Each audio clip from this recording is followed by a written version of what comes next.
रमजान का पाक महीना चल रहा था। पूरे शहर में इबादत और रहमत का माहौल था। लोग मस्जिदों में नमाज अदा कर रहे थे, गरीबों की मदद कर रहे थे और रोजे रखकर अल्लाह की नेमतों का शुक्र अदा कर रहे थे। हर तरफ इबादत और बरकत की रोशनी फैली हुई थी।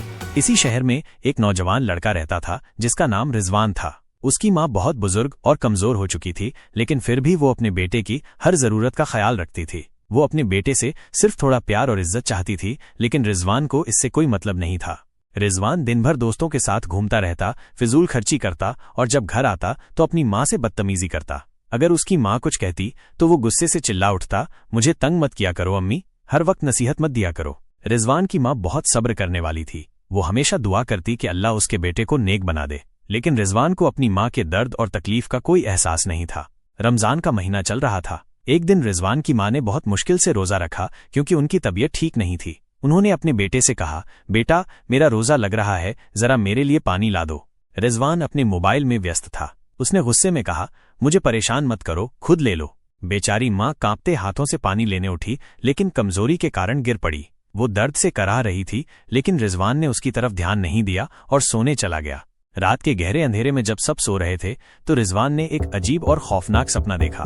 उसने देखा कि वो एक वीरान जगह पर खड़ा है। चारों तरफ अंधेरा था और दूर दूर तक कोई नजर नहीं आ रहा था। अचानक उसने एक डरावनी आवाज सुनी, ए नाफरमान बेटे, तूने अपनी माँ को दर्द दिया, उसे रुलाया, उसकी खिदमत नहीं की, अब तेरा अंजाम देख। अचानक आसमान से आग बरसने लगी। वो घबराकर भागा, लेकिन जहां भी जाता वहां उसे अजीब अजीब आवाजें सुनाई देती। वो चीखने लगा, मुझे माफ कर दो, मुझे बचा लो। तभी उसने देखा कि उसकी माँ उजाले में खड़ी है, लेकिन उनके और उसके बीच एक बड़ी दीवार थी। उसने रोते हुए कहा, अम्मी मुझे बचा लो। उसकी माँ ने दर्द भरी आवाज में कहा, बेटा जब मैंने तुझसे पानी मांगा था, जब मैंने तुझसे प्यार मांगा था, तब तूने मेरी आवाज नहीं सुनी। आज तू तकलीफ में है, लेकिन अब मैं तेरी मदद नहीं कर सकती।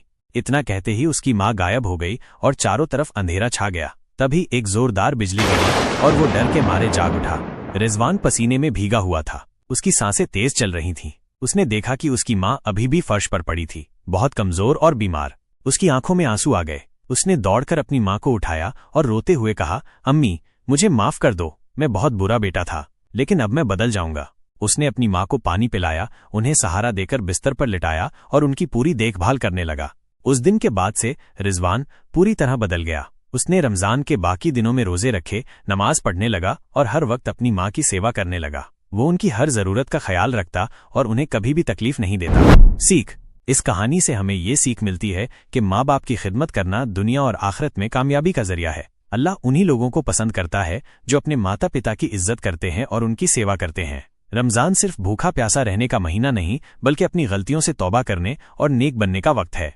अल्लाह हमें माँ बाप की इज्जत करने और उनकी खिदमत करने की तौफीक दे। कहानी पढ़ने के बाद अब आपसे एक सवाल, अगर आपको ये कहानी पसंद आई और इससे कोई सीख मिली तो क्या आप ऐसे और इस्लामिक सबक लेने के लिए तैयार हैं? अगर हाँ, तो आपके लिए एक नेक काम का मौका है। इस चैनल को अभी सब्सक्राइब करें ताकि ऐसी और भी दिल छू लेने वाली कहानियां और इस्लामिक सीखें आपको मिलती रहें। अगर आपने इस कहानी से कुछ सीखा है तो सब्सक्राइब किए बिना मत जाइए। याद रखें, अच्छी बातें दूसरों तक पहुंचाना भी एक सवाब का काम है, तो इस वीडियो को शेयर करना न भूलें और हर मुसलमान तक इसे पहुंचाएं। अल्लाह हमें सबको नेक बनाए और माँ बाप की खिदमत करने की तौफीक दे। आमीन।